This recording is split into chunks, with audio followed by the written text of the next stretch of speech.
नमस्कार दोस्तों, आप सुन रहे हैं सारका की आवाज़ में बहुत ही दुख भरी कहानी।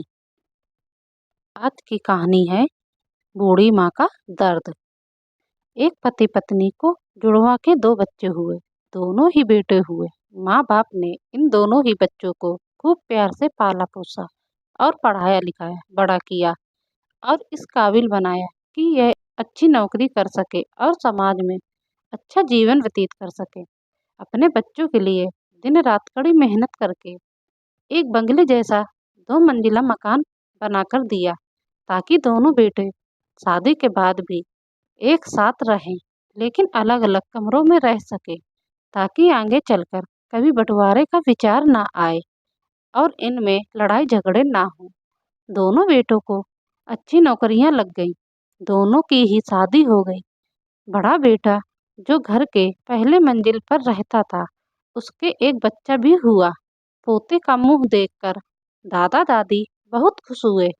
सब ठीक चल रहा था, लेकिन थोड़े ही दिनों बाद बूढ़े पति की मौत हो गई। जब तक पति जिंदा थे, दोनों बेटे और बहू माँ का सम्मान किया करते थे। जैसे ही पति की मृत्यु हो गई, दोनों बेटे और बहुएं हर दिन माँ की सेवा करना तो दूर, माँ को हर दिन खाना खिलाने के लिए भी राजी ना थे। दोनों बेटे और बहुओं ने आपस में मीटिंग की और तय किया कि माँ को खाना खिलाने की जिम्मेदारी बांट ली जाए, यानी कि 15 दिन बड़ा बेटा और 15 दिन छोटा बेटा माँ के खाने की जिम्मेदारी लेगा। जिन बच्चों को बिना दिन रात देखे भूखा ना होते हुए भी और मनचाहा खाना हमेशा खिलाने के लिए जो माँ तैयार रहती थी, अब उसी माँ को बेटों के यहाँ पर दिनों के हिसाब से खाना दिया जाता था। माँ का दिल बड़ा था। माँ को इस बात की खुशी थी कि वह जैसे भी हो अपने बच्चों के साथ रह रही है और इसी खुशी के कारण बेटों के द्वारा दी गई रूखी सूखी भी उसे किसी पकवान से कम न लगती। लेकिन दुर्भाग्य की बात तब हो जाती जब किसी महीने में 31 दिन आ जाते, तो उस दिन माँ को भूखा ही रहना पड़ता। एक बार जब बड़े बेटे के यहाँ 15 दिनों तक खाना खाने की बारी चल रही थी, तब बड़ा बेटा अपनी बीवी और बच्चों के साथ कहीं बाहर किसी फंक्शन में जा रहा था। बड़ी बहू ने माँ से कहा, माँ जी आज खाना नहीं बनाया है, हम बाहर जा रहे हैं, वहीं खाएंगे, आप अपने लिए कुछ पका के खा लेना। बूढ़ी माँ ने कहा, लेकिन बेटा मुझे तो गैस चलाना भी नहीं आता। बहू ने कहा, तो फिर ऐसा कीजिए कि पास वाले मंदिर में भंडारा लगता है, आप वहीं पर जाकर खा लीजिए, तो आपको गैस चलाने की ज़रूरत ही नहीं पड़ेगी। पास में ही बेटा और पोता ये सब सुन रहे थे, लेकिन वह लोग कोई कुछ न बोला। बूढ़ी माँ को भूखा ही छोड़ बेटा और बहू फंक्शन में निकल गए। माँ को थोड़ा दुख तो हुआ, लेकिन फिर अपने आप को यह सोचकर मना लिया, ठीक ही तो है, कभी कभी बहू को भी घर के काम से आराम मिलना चाहिए और भगवान का भंडारा खाने का सौभाग्य किस्मत वालों को ही तो मिलता है।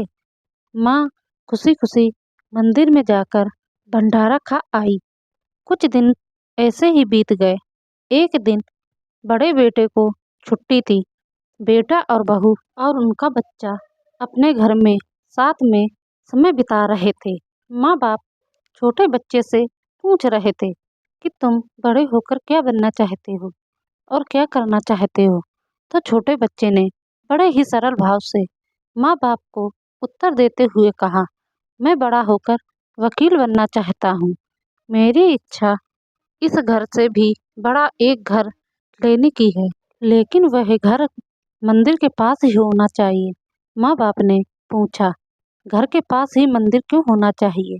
तब बच्चा माँ बाप से कहता है, घर के पास मुझे मंदिर इसलिए होना चाहिए ताकि जब मैं बड़ा होकर किसी फंक्शन में बाहर जाऊं तो आप दोनों को ज़्यादा तकलीफ ना हो।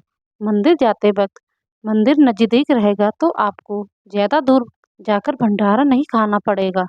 मासूम का ऐसा जवाब सुनकर दोनों के ही पैरों तले से जमीन खिसक गई।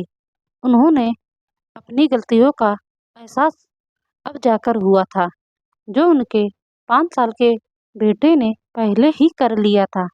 तो दोस्तों, दुनिया के हर माँ-बाप ये सोचकर अपने बच्चों को बड़ा करते हैं कि वह उनके बुढ़ापे का सहारा बनेंगे, ना कि वह लाठी बनकर उनके ही पीठ पर बरसेंगे। कर्म का चक्र निरंतर घूमता रहता है। तो दोस्तों, आज जो तुम दूसरों के साथ कर रहे हो, आगे चलकर तुम्हारे साथ भी वही आएगा, ये तय है। इसलिए हमेशा याद रखो कि दूसरों के साथ वैसा ही बर्ताव करो जैसा तुम चाहते हो, और बाकी के लोग भी तुम्हारे साथ अच्छा बर्ताव करेंगे। माँ की यह कहानी भावुक करने वाली है। पूरी कहानी सुनने के लिए धन्यवाद। तो दोस्तों, आपको ये कहानी कैसी लगी, लाइक और कमेंट करके ज़रूर बताएं, और चैनल को सब्सक्राइब करना बिल्कुल ना भूलें। तो मिलते हैं एक नई कहानी के साथ। आप लोगों को बहुत बहुत धन्यवाद।